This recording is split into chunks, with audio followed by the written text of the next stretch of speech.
Assalamualaikum and hello everyone. So here question 15 we have y equals to x times with exponent. So x is a linear, e is an exponent, right? So we have two different functions here. One is linear, one is exponent, which is multiplied together.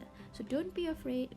When you want to differentiate it, you just need to use a product rule. You let u and you let v. So you differentiate the u function, you're gonna get 1. You differentiate the v function, you copy back the exponent function and then you times it with 3. So differentiate 3x is 3.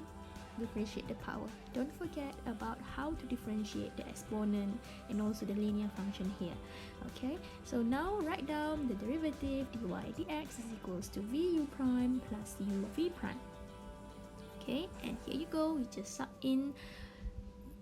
in all of you, the v and the u prime plus with the u and the v prime. That's why you write it down at the side of your paper. It's easier to sub it in. Okay, and then you simplify it. So here you can also factorize it. So here what I did is just I factor out e exponent 3x, and then I do a bracket times it with 1 plus 3x. Why I do this is just because it's just a reason behind it. Okay, in the question it said that to us prove that second derivative, that d2y minus 6 dy dx plus 9y equals to 0, right? So at your left hand side of the equation you have the second derivative, so that second derivative is needed for us to prove. Okay, therefore we need to find the second derivative d2y dx2. And apparently, very surprising, we need to use a product rule again. Okay, don't be afraid if you have multiple times of using product rule. Don't be afraid of it, it's normal.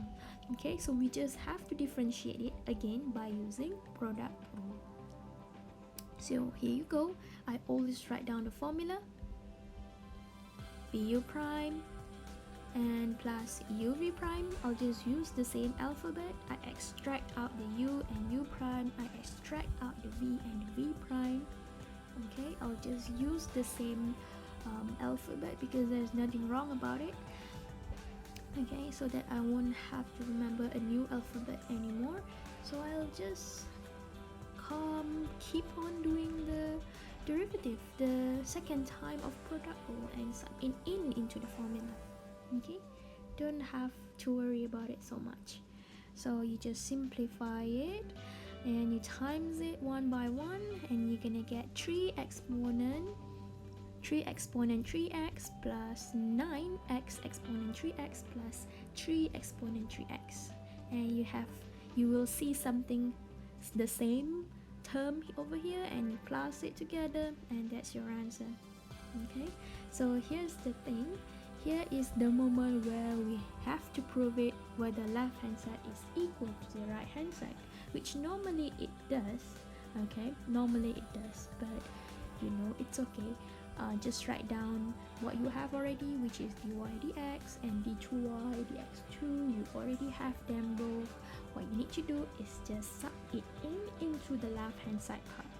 Okay, so we can start proving right now. So first, write down your left hand side. LHS, left hand side, is equals to d2y dx2 minus with 6 dy dx plus 9y. Okay, so I love to do this round curve first because I know what I needed to put it in. So d2y dx2, just copy it and input inside of the bracket over there. Okay, and then you copy dy dx, copy it, highlight it and put it into the bracket 6 times dy dx, and don't forget your 9y. Okay, your y also can be changed into the original formula, which is x exponent 3x. It is just from the original question, x exponent 3x. Okay, barulah lengkap semua dalam bentuk exponent. And then what you need to do is just simplify it carefully.